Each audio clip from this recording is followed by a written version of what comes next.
ያቺ የምታምር ሴት ዲስትራክሽን ነች። አሁን ይሄ ለምን ኢምፖርታንት ሆነ ካልከኝ ወንዶች የተሻለ ሆነ መገኘት የምትፈልግ ከሆነ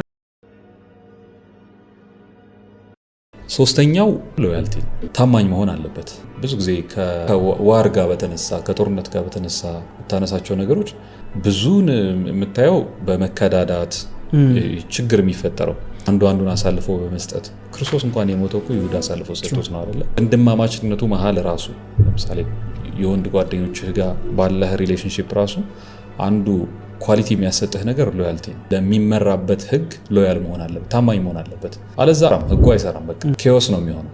ከዛ በኋላ ኦርደር ካልተጠበቀ ኬዎስ ነው የሚሆነው። ኦርደሩ መጠበቅ አለበት። ያ ህግ የተቀመጠው ኮመን የሚያግባባን የሚያስማማን ስለሆነ አሁን ይሄ ለምን ኢምፖርታንት ሆነ ካልከኝ ዲስ ዴይስ የሚታመን ሰው ማግኘት በጣም ከባድ እና ታምነ ከተገኘ ዩ አር ኢምፖርታንት። ዝም ብሎ ይሄ ባይ ዲፎልት የለም። አሁን ለምሳሌ ኢንጂነሪንግ ዲግሪ ይዘህ ከተገኘ ምንም ሁሉም ሰው ኢንጂነር ነው። ግን ለምሳሌ ኢትዮጵያ ውስጥ አስትሮናት የለም ሆነ ከተገኘ አትሊስት ሰዎች ኦኬ ምናምን ብለው ቆሞ ያዩሃል። ምንድነው አስትሮናት ምናምን ይላል አትሊስት። ስለዚህ ታማኝ ሰው የለም። ኦርደር ሲዛባ ታማኝ ሰው ይጠፋል። ልክ መሸነፍ ስትጀምር፣ ቲሙ መበተን ሲጀምር፣ መዳከም ሲጀምር ኦርደር ይዛባል። ሰዎች ኦፖርቹኒቲዎቻቸውን መጠቀም ይጀምራሉ። በዛኛው ዩኒፎርም ገብቼ የምዋጋ ከሆነ ብለው የሚያስቡ ሰዎች ይመጣሉ። ምናልባት መረጃ አቀብዬ ይሄኛውን አስመጥቼ ከዛኛው ማገኘው ጥቅም ካለ ብለው ያስባሉ።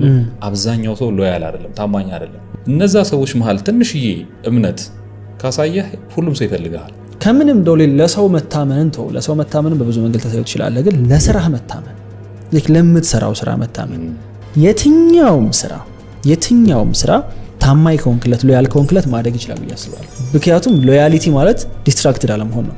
ለዚህ ነገር ታምኛለሁ፣ ለሷ ታምኛለሁ፣ ግን ደግሞ እዚህ ጋር የሆነች ቆንጆ ሴት መታለች ሶ ዲስትራክትድ ሆንኩኝ። ያቺ የምታምር ሴት ዲስትራክሽን ነች እና ዩዥሊ ግን ያ ዲስትራክሽን የሚያጠፋ ዲስትራክሽን ነው የሚሆነውና ሎያልቲ በዚህ ደረጃ ነው። ኢጎህን መግደል አለብህ። ኢጎህን ትገላለህ፣ ዋጋ ትከፍላለህ፣ ራስን ሳክሪፋይ ታደርጋለህ፣ መደረግ ያለበት ነገር ታደርጋለህ። አንዳንዴ ኢቭን ለሰው ብቻ እኮ አይደለም ለራስህ መታመን አለብህ። አንዳንዴ በጣም ዴሉዥናል ነን። ስለ ራሳችን ያለን ኢሜጅ በጣም የተጋነነ ነው። ሰልፍ ሴንተርድ ስለሆነ በጣም ስግብግቦች ስለሆነ ለራሳችን ያለን ፍቅር እንደው እሷን ቅንጣት ለእግዚአብሔር ወይ ለሌሎች ሰዎች ቢኖረን ዓለም እንዴት ሰላም ትሆን እንደነበር። ሁሉም ሰው ሀብታም እንደሚሆን ነው የሚያስበው። ለምሳሌ ዩኒቨርሲቲ እያለ ሁሉም ሰው ሀብታም እንደሚሆን ነው የሚያውቀው፣ የራሱን ስራ እንደሚጀምር እና ሁሉም ሰው ጂኒየስ እንደሆነ ነው የሚያውቀው። ሁሉም ሰው ብሪሊየንት እንደሆነ ነው የሚያስበው። ሁሉም ሰው ከአንተ የተሻለ እንደሆነ የሚገምት you have to know እንደዛ እንዳለው ሰው ያንን ማሰቡ ያስደስተዋል ብዬ አስባለሁ። ይሄ በደንብ ራስህን ካላወቅና ቅድም ኮንሺየስነስ ብለን አንስተናል። በቃ እንዴ ይበልጠኛል ብዙ ጊዜ እንዲሆናለሁ እንዲሰራለሁ እንዲያረጋለሁ ምናምን የምላቸውን ነገሮች ረጅም ዓመት ሳናሳካቸው እንመጣ። ለምሳሌ ጧት እነሳለሁ አልነሳም፣ የሆነ ስራ ጀምራለሁ አልሰራም፣ የሆነ ኮርስ ወስዳለሁ አልወስድም፣ አረጋለሁ ላለው አላረገውም ያስፈራኛል። የሆነ ጊዜ ላይ ቢልድ የምታረገው እኮ የራስህ ሬፑቴሽን እኮ ራስን አታምነው። አንተ አሁን ሰው ትፈልጋለህ አይደለ? ከባድ ታስክ ይመጣ እዚህ ቢሮ ስለማን ነው የምሰጠው ጠንካራ ሰው ከባድ ታስክ ይመጣ ለራሴ መስጠት ይችላል ብሎ መጠየቅ ያስፈልግም እንዲሆነ ሳለ ዳይሴክት አድርገን እያንዳንዱን የወንድነት ኤሌመንቶች ስናያቸው ባይ ኔቸር የሚመጡ አይደሉም፣ ተሰርተው የሚመጡ ነገሮች ናቸው። ሎያልቲ ላይ ምን ማድረግ ይችላል ብዬ አስባለሁ። አሁን ከረንትሊ እኔ ሎያል ካልሆንኩ ሎያል ለመሆን መጀመሪያ ሎያል አይደለሁም ብሎ አድሚት ማድረግ፣ ንስሐ መግባት ያስፈልጋል። እውነተኛ መሆን፣ ኦተንቲክ መሆን። ብዙ አንኖርም። ራስህን በጣም ጀጅ ማድረግ፣ ራስ ላይ ከባድ ራስ ላይ መቅጣት። ከዛ አድሚት ማድረግ፣ ውስጥህን በደንብ መናዘዝና ማየት፣ ከድክመቶች መጀመር። አለቃ ይበልጠኛል፣ በቃ ለበለጠኝ ነው እዚህ ጋር ያለው። ልትበልጠው ትችላለህ። ከበለጥከው ማኒፌስት ማድረግ አለበት። በልጠኸው እሱ የሚሰራውን ስራ በተሻለ መንገድ ሰርተ ማሳየት መቻል አለብህ። ለራስህ ሎያል ስትሆን አትሊስት ያለህበትን ቦታ ታውቃለህ፣ ወዴት መሄድ እንዳለብህ አይደንቲፋይ ታደርጋለህ። ከዛ ሰዎች ይቀበሉሃል። ኢቭን ከነ ውድቀትህ ራስን መውደድና ለራስ ኤክስኪውዝ መስጠት ኢትስ ኮምፕሊትሊ ዲፈረንት። በቃ የሆነ ነገር ላይ ሌዚ ከሆንክ ሌዚ ነኝ ብሎ አድሚት ማድረጉና ኢንሴኪዩር ከሆንክ ኢንሴኪዩር ነኝ ሰው ኢንሴኪዩሪቲ ላሸንፈው።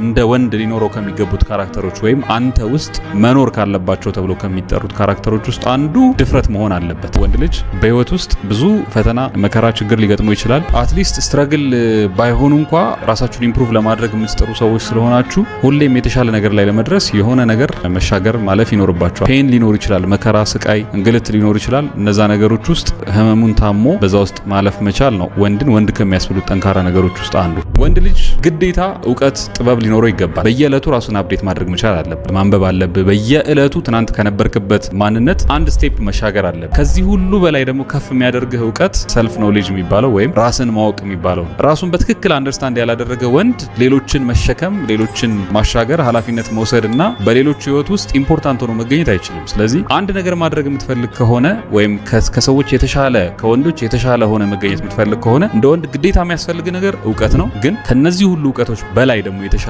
ጥሩ የሚባለው እውቀት ራስን ማወቅ ነው። ራስህን ስታግን ያለ ርህራሄ ራስህን ቅጣው። ማለት እዚህ ላለህበት አሁን ላለህበት ደረጃ አሁን ለተገኘህበት ውድቀት ተጠያቂው አንተና አንተ ብቻ። ይህንን ማን ነው ኢምፕሩቭ ማድረግ የሚችለው? ራስህ ብቻ ነው። ስለዚህ ጊዜ ወስደ ኃላፊነት ወስደ ራስህን ለማወቅ ሞክር። ከዛ ራስህን ኢምፕሩቭ አድርግ። አንድ ስቴፕ ቀድመ ለመገኘት ሞክር። ከሁሉም እውቀት በላይ የተሻለው እውቀት ራስን ማወቅ ነው ይላል አርስቶትል። ስለዚህ ሁለተኛው ወንድ ልጅ ወንድ ለመሆን ወይም ደግሞ የተሻለ ዘ ኦቨርሜንች የሚለው ኒቼ ማለት ነው የተሻለ ወንድ ሆኖ ለመገኘት ከሚያስፈልገው ነገሮች ውስጥ ሁለተኛው ራስን ማወቅ ነው። ወንድ ልጅ ሊኖረው ከሚገቡ ነገሮች መካከል አንዱ ዲሲፕሊን የሚባለው ከዚህ አሁን ካለህበት ስቴፕ ተነስተህ የምታሳካውን ግብ እስክታሳካ ድረስ ፕሮባብሊ በቀን 24 ሰዓት መስራት ሊኖርብህ ይችላል። ለ3 ዓመት ወይ ለ4 ዓመት ሳታቋርጥ ምንም አይነት ነገር ሳታገኝ ልትሰራ ትችላለህ። ጊዜያዊ ደስታዎችህን በሙሉ እየገደልክ ነው ማለት ነው። ስራ የምትሰራበት መንገድ እሱ ዲሲፕሊን ይባላል። ይህንን ለማሳካት በምትሄዳቸው መንገዶች ውስጥ የምትማራቸው ባህሪያት እነሱን ነው ዲሲፕሊን የምንላቸው። ፔን አለው ዲሲፕሊን። እሱም ፔን ህመም